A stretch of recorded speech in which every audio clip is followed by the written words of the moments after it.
Dans cette lignée de la réduction de l'homme à son corps, je suis mon corps, à partir de la moitié du XXe siècle, une partie des féministes qui se sont inspirées de Simone de Beauvoir, son livre Le deuxième sexe, publié en 1949, déjà, qui mettait en garde contre le piège de la maternité, entre guillemets, et dont les hommes se servent pour priver leurs épouses de leur indépendance.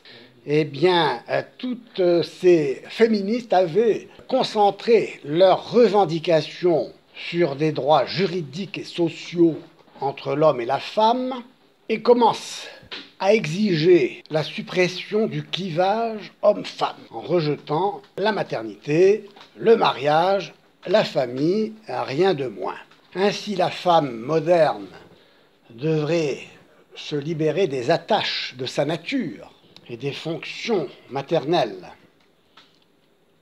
Et c'est alors que sont recommandées les relations lesbiennes, la pratique de l'avortement, le transfert à la société de l'éducation des enfants.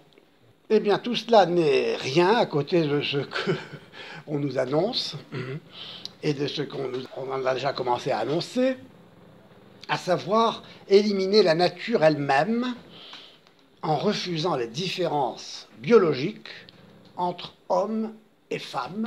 Et c'est bien l'idéologie du genre qui s'impose. Alors, qu'est-ce que la théorie du genre? Je vous l'ai dit, je vous rapporte à cette émission, cet enregistrement, n'est-ce pas, que vous pourrez voir, où le sujet est un peu plus analysé de manière un peu plus approfondie. Donc, la théorie du genre considère que les concepts de masculinité, de féminité, sont des mythes. Pourquoi ce sont des mythes? Parce que vous vous souvenez, ce sont des mots.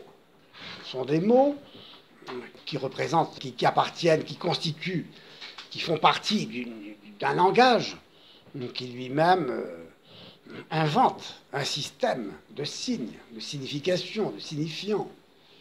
Des mythes, donc, qui seront imposés par la société, mais dans un but de domination de l'homme sur la femme. Alors le sexe biologique, c'est-à-dire la différence chromosomique, appareil génital, système hormonal, ne déterminerait plus notre identité féminine ou masculine, ne déterminerait pas plus notre identité féminine ou masculine que le fait d'être grand ou petit, blond ou brun. Ce serait la culture et non la biologie qui détermine la masculinité et la féminité. On veut supprimer la supériorité de l'homme, la domination de l'homme sur la femme, en supprimant la différence sexuelle. On pose a priori qu'il y a une domination. C'est la lutte des classes, la lutte des races, la lutte de l'homme et de la femme, la lutte des sexes. Et il ne faut pas oublier que tout cela a une origine lointainement marxiste, et que pour le marxisme, le conflit est le moteur du progrès, du savoir, de l'avancée, de la prise du pouvoir. Il faut qu'il y ait des conflits. Or, aujourd'hui, le conflit des classes sociales est amorti, puisque, bon, il n'y a plus une telle différenciation, etc., qu'à l'époque de Marx, disons. Et il n'y a plus une lutte des races, ça ne marche plus maintenant, c'est gagné, disons, c'est gagné. Et puis, et maintenant, il ne reste plus qu'à créer d'autres sources de conflits. Ce qui est important ici, c'est de voir que chaque individu, désormais, est en droit de choisir librement le type de genre auquel il aimerait appartenir dans les situations et les étapes différentes de sa vie, indépendamment de sa constitution biologique. Puisqu'encore une fois, la représentation n'est pas la réalité, et puis que nous sommes qu'au niveau des mots, la réalité ne compte plus. Je vous dis, il faudra 1000 ans pour cesser de rire de ce siècle. Afin de faire passer ces idées, les promoteurs du féminisme radical du genre luttent pour arriver à changer graduellement la culture. Et donc à commencer par la famille, l'éducation des enfants. Alors le concept de genre est apparu en 1955 sous la plume du psychologue et sexologue John Money, bon, c'est pas la peine de retourner son nom, et qui fut donc un héros de la pensée féministe, pour avoir démontré que le genre était un acquis un apprentissage plutôt que quelque chose d'inné. Alors vous vous souvenez, l'acquis et l'inné, c'est un vieux combat, ça, de l'époque, déjà au XIXe siècle. Ce monsieur est un Américain. Et c'est un Américain, oui, ça c'est encore... Donc Simone de Beauvoir a joué un rôle. Elle a sa responsabilité, parce que c'était aussi la conception moderne d'un homme où il n'y a plus de nature humaine pour Sartre et pour Beauvoir, donc il n'y a plus de nature humaine, vous en souvenez, il n'y a plus de nature humaine, c'est-à-dire on ne peut plus dire que l'homme est ce qu'il est, on est EST comme on est NAIT, il n'y a plus de nature, on n'est plus déterminé par la nature à être ce que l'on est.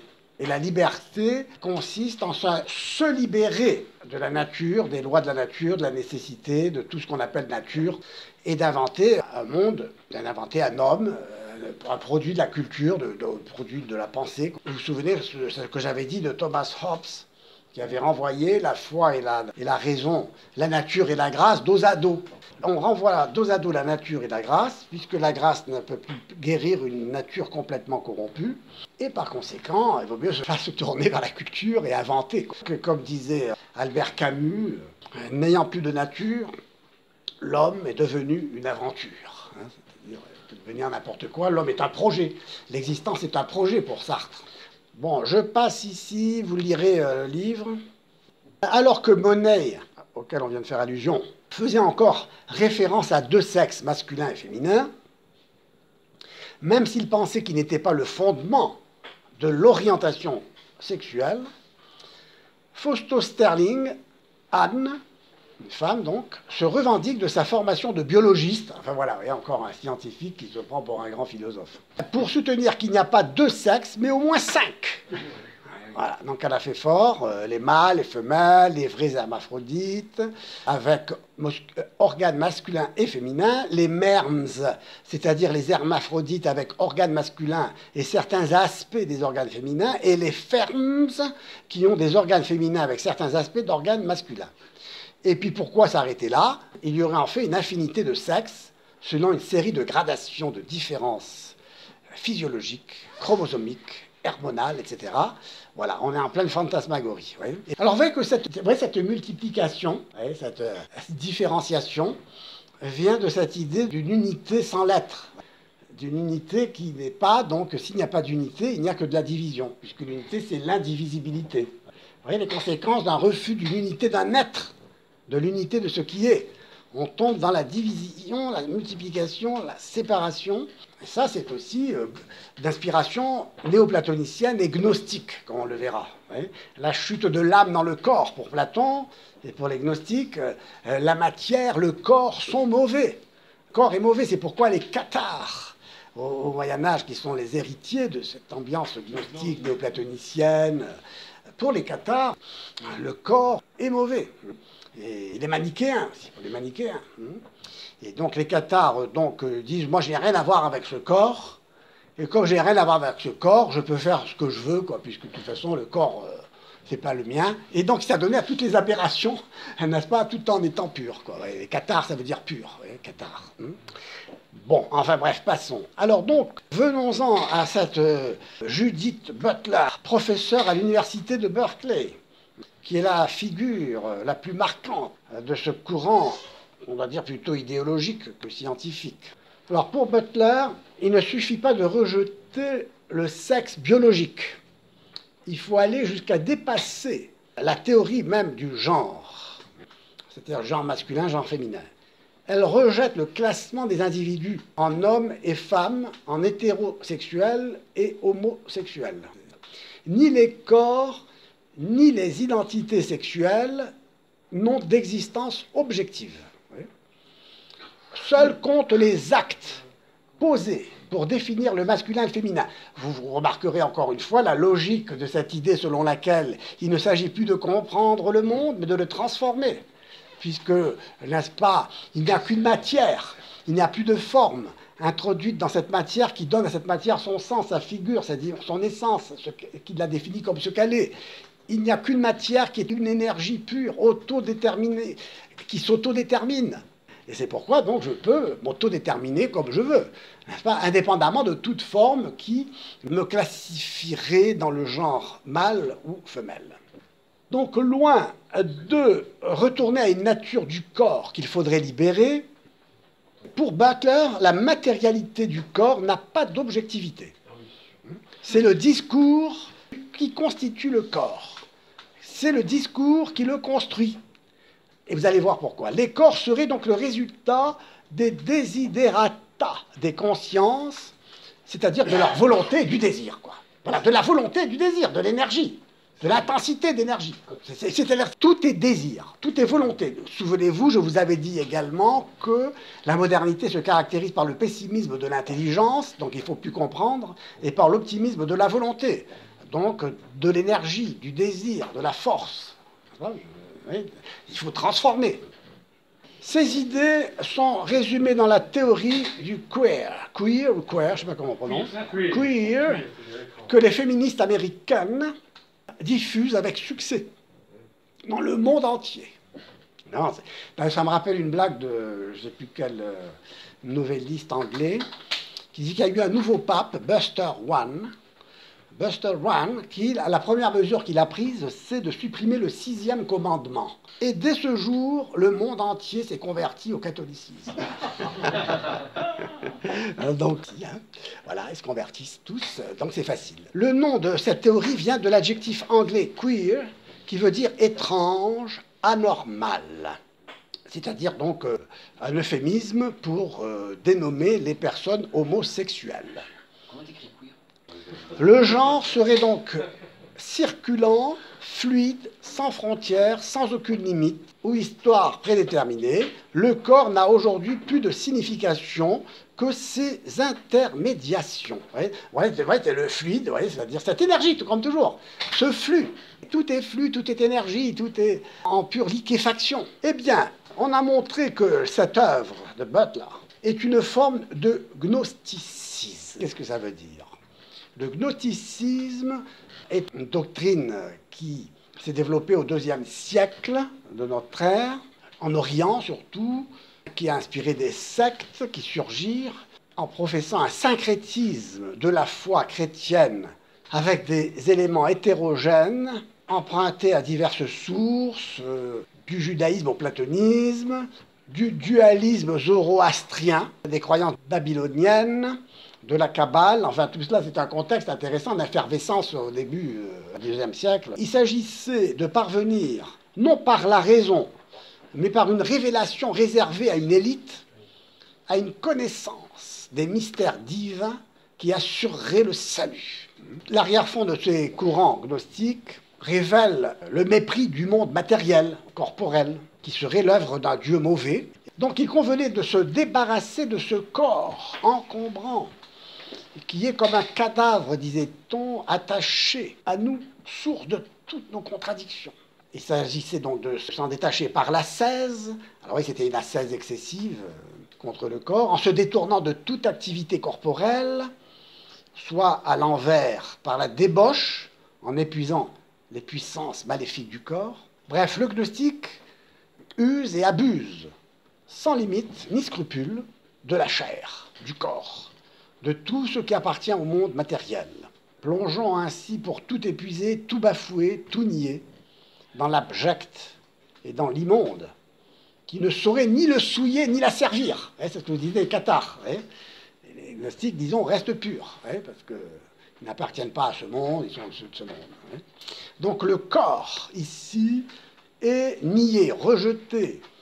C'est intéressant de voir que le corps lui-même donc, se divise dans un flux d'énergie. Voilà. Se diffuse, se dilue, se diffuse, se dilue en se diffusant dans un flux d'énergie qui a une transformation continue sous la forme d'un désir sans objet. C'est-à-dire voilà, une énergie folle. Tout ça va nous conduire à l'idée, à la mode, vous savez, du transhumanisme. Parler du transhumanisme, on va parler aussi du spécisme. Ça va devenir amusant, si j'ose dire. Le rejet du corps, donc, n'est pas le seul fait de Butler. Encore une fois, vous voyez que le comportement, le choix du sexe est indépendant de la structure biologique, de la matière. Pourquoi? Parce que désormais je n'ai plus de représentation du corps, il n'y a plus d'essence du corps, de forme inscrite dans la matière, Il n'y a même plus de représentation, mais il y a comme chez Occam des mots, une culture pour désigner quelque chose, indépendamment même de la réalité de ce quelque chose. Et donc, dire homme ou dire femme n'appartient pas à la réalité biologique, mais à la culture. Ce sont des mots. Ce sont des mots. Donc, vous comprenez, les conséquences sont graves parce que c'est que la réalité, c'est la réalité. N'est-ce pas? Quand je tue quelqu'un, je ne tue pas un cygne. Je tue quelqu'un. C'est ce que dira Aristote à Platon. Mon cher Platon, avec ton idée d'homme, c'est bien gentil, mais celui qui meurt, c'est Socrate, c'est pas l'idée d'homme. Celui qui boit la ciguë, c'est Socrate qui existe bel et bien, et qui va mourir bel et bien. L'individu Socrate, voilà celui qui existe. L'idée d'homme, c'est pas ça ce qui existe. Hein. Bien aujourd'hui, on est platonicien en ce sens. On dit que ce qui existe, certes, on ne croit plus aux formes intelligibles de Platon, on ne croit plus aux représentations de l'entendement. Mais on croit à ce qui substitue à la réalité, c'est-à-dire aux mots. Et encore une fois, on est dans la dictature du signe, du dictate, des dits. C'est ce que l'on dit qui compte. Aujourd'hui, c'est ce que l'on dit. Et c'est à celui qui parlera le plus fort. C'est celui qui en dira le plus. D'où ce bavardage infini. Comment l'intelligence peut se fourvoyer comme ça? C'est stupéfiant. L'intelligence se fourvoie de la sorte parce qu'elle est véhiculée aussi par des réseaux. Et voilà, et c'est là où on s'aperçoit de la relativité du succès. Enfin, autrement dit, le critère de la vérité, c'est pas le succès. Et le pouvoir de ceux qui l'exercent, tout ça, comme je te l'ai dit, tu vois, ça vient d'une tradition de pensée. Tu vois, la logique se développe, quoi. Il y a une logique qui se développe, tu comprends? Au principe, si tu pars d'un mauvais principe, d'un principe erroné, tout le reste, il faut réfléchir sur les principes. Or, aujourd'hui, on ne réfléchit pas sur les principes. On est dans le flux, quoi, dans le devenir, on est dans le moment présent. Là, on n'est plus des héritiers. On est dans le flux permanent, on n'a pas de principe, on ne réfléchit pas sur la cause, sur l'origine, sur la source. Ça, le problème, c'est qu'on est embarqué dans un monde où le pouvoir s'exerce de manière diffuse, à travers les médias, à travers l'enseignement, qui est dans les mains du pouvoir. Le pouvoir lui-même qui est dans les mains, finalement, des idéologues. Puis il y a un effet de miroir entre les journalistes et ceux qui ont le pouvoir. Ce que disent les journalistes. Aujourd'hui, ceux qui ont le pouvoir écoutent les journalistes. Alors le transhumanisme, le rejet du corps, et donc le fait de Butler, mais aussi du transhumanisme, qui méprise aussi ce misérable corps humain. Donc ce n'est pas qu'il vise à l'avilir, mais il pense l'améliorer en augmentant les capacités physiques et mentales de l'homme par la science et la technologie. Enfin, vous voyez, encore une fois, la science devient mythogène, on invente des mythes, la science est très mauvaise inspiratrice. Or, on a opté pour la science. Et le savant nous dicte aujourd'hui les normes du comportement humain. Notre corps humain, je vous l'ai dit, est ramené à une machine. Mais cette machine n'est pas encore suffisamment perfectionnée en comparaison de la perfection, par exemple, des puces de silicium de l'ordinateur. Il faut donc retoucher, modifier la condition humaine à travers la technologie pour augmenter les performances. Éliminer le vieillissement, augmenter des capacités intellectuelles, physiques, physiologiques, psychologiques.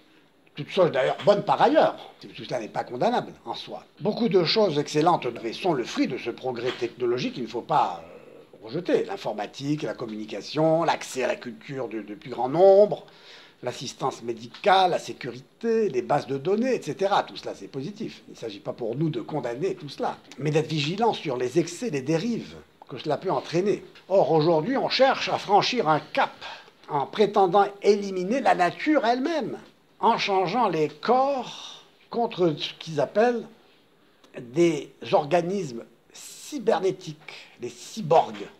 C'est un néologisme qui désigne un individu mi-organique, mi-mécanique. Vous voyez, on est toujours dans la conception de l'homme-machine. L'homme-machine, c'est-à-dire de l'homme réduit à la matière, à son corps. L'âme, ici, on ne sait plus ce que c'est. Donc, le trans, dans le mot transhumanisme, exprime le statut de l'humanité sans nature humaine comme transitoire, c'est-à-dire un moment à traverser, un état à traverser, et donc qui fera de ce cyborg, c'est-à-dire de l'homme nouveau, l'œuvre de l'homme grâce à la technique. Donc, alors Francis Fukuyama, un des plus influents chercheurs américains en sciences politiques, a déclaré à propos du transhumanisme qu'il s'agit, je cite, de l'idée la plus dangereuse du monde. Donc cette utopie est l'une des plus dangereuses de toute l'histoire de l'humanité. Le cardinal Sarah l'a commenté, de telle manière qu'on va perdre la frontière entre ce qui est humain et le non-humain. Donc si l'être humain devient un produit de fabrication, qui pourra donc mesurer après sa dignité foncière? Il y aura plusieurs classes d'humains, des humains augmentés et des humains diminués. Donc certains hommes pourront se sentir et se croire supérieurs aux autres en raison de leur prothèse. Comment ne pas entrevoir le danger qui pèse sur l'humanité, dans laquelle se dégagera inévitablement une classe donc douée de capacités physiques et intellectuelles supérieures, qui écraserait et asservirait les autres citoyens, qui ne pourraient pas bénéficier de ces transformations technologiques ou génétiques, ou qui seront même empêchés d'y recourir. Le meilleur des mondes n'est pas loin. Ah ouais, tout est possible. C'est là où on s'aperçoit que la science doit être relayée par la sagesse. C'est-à-dire que ce n'est pas parce qu'on peut techniquement produire quelque chose qu'on doit le produire. Or aujourd'hui, parce qu'on peut le faire, on le fait. Et puisque tout le monde le fait, on doit le faire. Donc, il ne reste plus après cela que réduire l'homme à un animal comme les autres, n'est-ce pas? Et ce sera le spécisme, mais on en parlera une autre fois.